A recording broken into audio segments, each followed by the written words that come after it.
The Schiltron, a tightly packed formation that cannot be flanked. It's particularly strong against cavalry. This tactic was used by Robert the Bruce at the Battle of Bannockburn, where he defeated an English army that outnumbered him 3-1.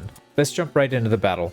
We're going 4 ranks deep with the vanguard. The right flank is going to be 3 ranks deep, same with the left flank, and of course the rear guard, whatever is left, 1.5. We're going to put our ranged units in the center and we're going to protect them. Let's put them on hold fire. Let's also put them in shield wall formation. We can use them to help reinforce either flank. Let's go ahead and start with the left and right flanks. And if we need to, we can always move them to the rear, but this would be a good starting position. So the main benefit of having a Schiltron is there's no flank. So cavalry excel at attacking you from the flank. If you have no flank, you have no weakness, and we'll see if we can dominate these guys. As you can see, they start off with a massive contingent of cavalry. They're going to split those into 2 groups most likely and attack from both flanks and then charge straight on with their infantry. Let's see how it goes.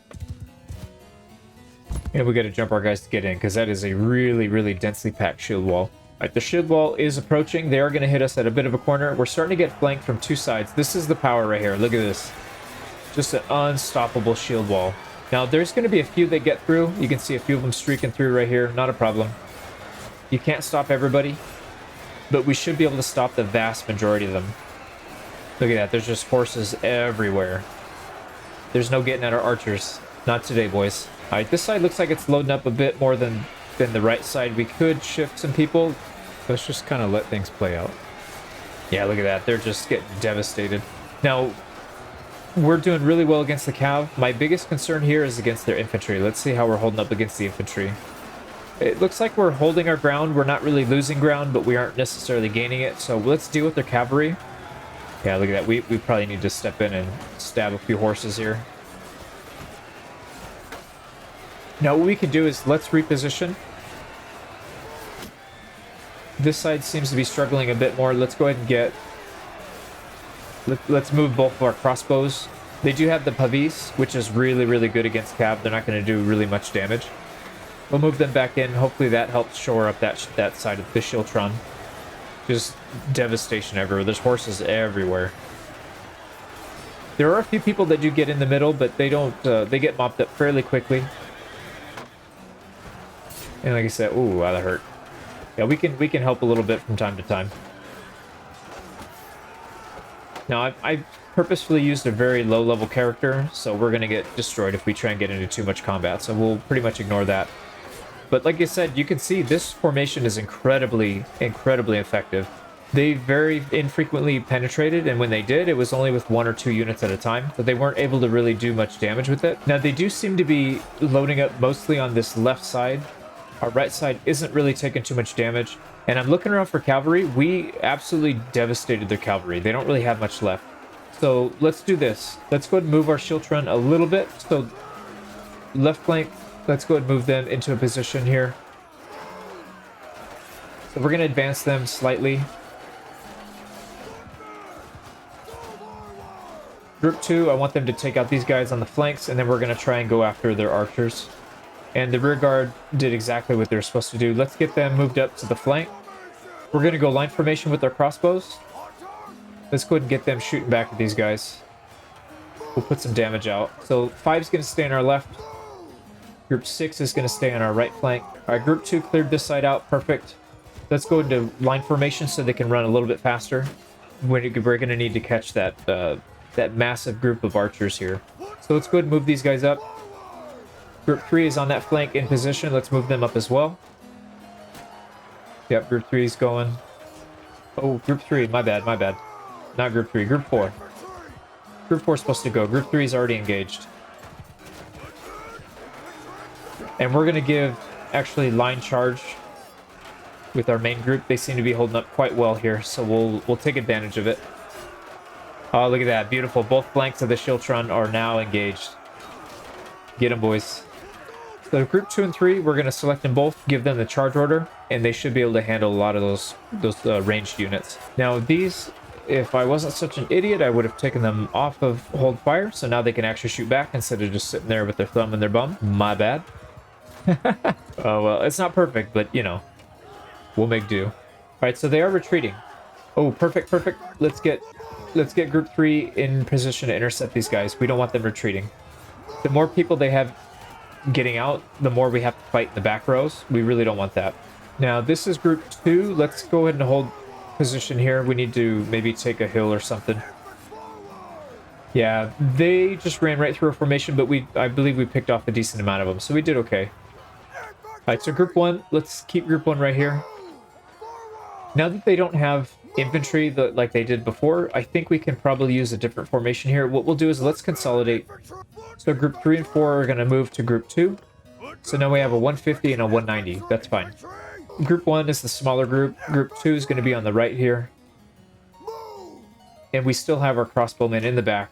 Only one casualty out of those guys, so they've held up incredibly well. Archers do a bit more damage, but I find the crossbowmen to be a bit more resilient in combat.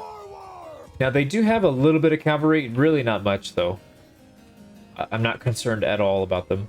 Now, they're electing to keep one big group, which will allow us to maneuver a bit better. Let's actually get our group 2 into a wider flanking position. I would rather have them consolidated a bit more, a little bit more like a square. We can move, and then we can reposition them as we see fit. What I'd like to do is get them to come down off this hill, not fight on the hill, but maybe fight right at the base of the hill so that they don't really have a height advantage. But our crossbows will have good shots on them as they crest. I believe the technical term is silhouetting. Once they silhouette on that hill, then we'll be able to get some easy shots. So let's reposition our crossbows a little bit here. And group 6 will move up slightly. Let's actually move these infantry over here. We'll give the charge command now that the cav are contacted. Now they are splitting some of their troops over here, so this is perfect. Now group 1, we're going to go shield wall. They should be able to take the brunt of that. We're gonna sweep their flanks with our right flank. These infantry should be able to roll up their archers pretty easily. They'll hold in place. They're outnumbered, but they should be able to hold their ground. And then, like I said, with the crossbows taking shots, we should be in pretty good shape here. And what we're going to do, since we heavily outnumber them right here, we're just going to move straight past these guys. They should be able to get kills as they walk past. I just don't want to delay this anymore. Their archers are pretty deadly. So let's get set up right in their formation. We'll give the charge command once we get close. And we are going to get shot here, so let's back out. Yeah, they're leaving some guys in the dust. That's not a problem. Oh yeah, we'll get some two-handed axe hits. Oh, we hit for 10 damage. Not very strong. All right. Well, that's all right. Really, the prize here is these archers. And they're falling back strategically, which is fine. We'll just keep moving through them. Yeah, you can see we're taking heavy losses from these archers. We really need to close the gap.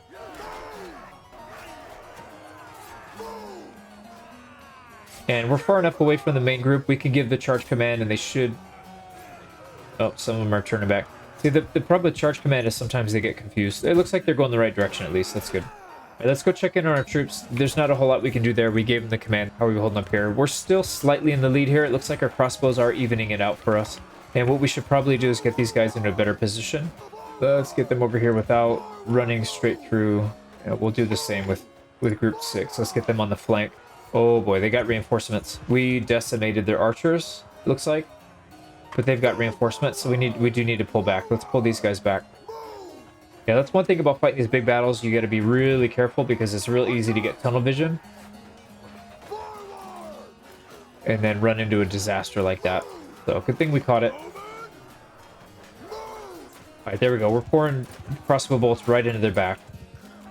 Now, oddly enough, they're reinforcing from our rear. I don't know why that is. That's kind of strange. What we're going to do is we're going to shield wall, we'll hold fire, and we'll see if they can hold their ground. Now group 2 is going to form the ridge right here. Alright, group 1 is completely done with that battle. Let's go ahead and get them into line formation again so they can move a little faster. See if we can flank these guys. We need to deal with this first, and then we can get back into position and deal with these guys. Now these crossbowmen are free to roam now, it looks like. Alright, we're going to go and give the charge command. I think we're in a good enough shape here. We can afford to do it. And let's get these crossbows into a good position. They're just kind of sitting there for now. Let's get them through this little gap. We'll set them up on a ridge here and maybe exchange some shots with these. They are heavily outnumbered, so that might be a tough one. We do have Havis shields. We will have some decent defense against them. You know what we can do? We don't need to skirmish with them. We can just get some bolts right into the rear flank of these infantry. Alright, they're taking aim already as they move, so this is perfect. Yeah, they're just gonna pour it on thick. Yeah, we're taking heavy fire.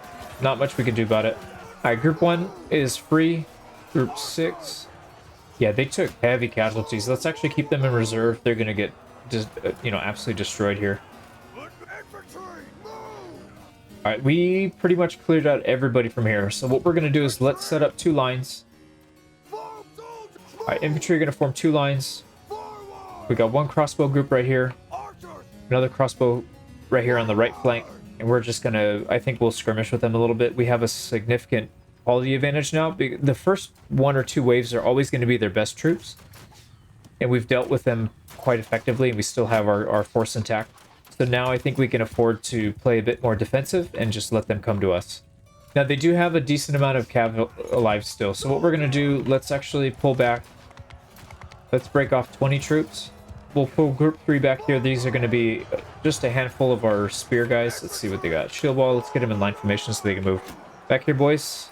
We're going to try and secure the flank. Yeah, see we got... They're lining up for another charge. So if we can get these guys up here in time, that would be absolutely lovely. Oh, they're going to charge into the rear of our infantry. That's, I guess, better than... Yeah, here we go. We got them just in time. So they're going to leave... They're going to leave our archers alone, our crossbowmen. All right, these guys are on fire. Hold fire. Let's go ahead and fire them at will again. I don't know why I keep doing that. Now, we pretty much devastated their cavalry. We're okay to move a little bit. Right, let's get these guys into a better position. And what we're going to do is we're going to peel off a few more here. Let's peel off maybe 30 more. And we're going to do the same with group 2. Let's peel off maybe 50. We're going to go line formation. We're going to put them on the right flank. All right, group 3 is left flank, group 4 is right flank. We're going to push them over there, and we're going to try and hit their archers from 2 sides. They're exchanging quite effectively with our ranged units, and we don't want that. So let's go ahead and get back there and disrupt their line. All right, group 3 can get in there. Group 4 should be over here. Oh, we just got shot in the face. Oh, no, there goes our... Well, there goes our tactics. We can't really control at this point. It's just whatever happens, happens. What I was trying to do is exactly like this, but on both sides. Looks like that's not going to happen. It doesn't matter. This side, their left flank, our right flank, it looks like it's free fall at this point. Actually, both sides are in free fall. So they're not going to be fighting back effectively at this point. So let's go ahead and speed this battle up. Let's see what the final outcome ends up being. So you can see we have almost half of our troops. Oh, no. Okay, well, history has changed. Robert the Bruce died at the Battle of Bannockburn. It is what it is, huh? I have a mod that increases the death rate of all nobles and companions in the game, and it looks like we struck out on this one. We got shot in the face. Let's compare these results to the famed Sun Tzu tactic F1, F3 charge command. The AI rushes in blindly, cutting down the enemy, but also sustaining heavy losses. Wave after wave are sent in, stacking on losses that are not sustainable. Another big issue the AI has is dealing with ranged units. Rather than maneuver to a better position, they charge straight in and take shots from the flanks. In the end, it's a total loss for Robert the Bruce, a huge difference from the 50% casualties sustained using the Schiltron formation. The Schiltron is extremely effective when fighting against cavalry and when fighting outnumbered, but is vulnerable against ranged units. Next week, we'll be looking at the inverted crescent formation used by Hannibal at the Battle of Cannae. Thanks to all the channel members and Patreon supporters. We don't take any sponsorship money, so your support makes this channel stay afloat.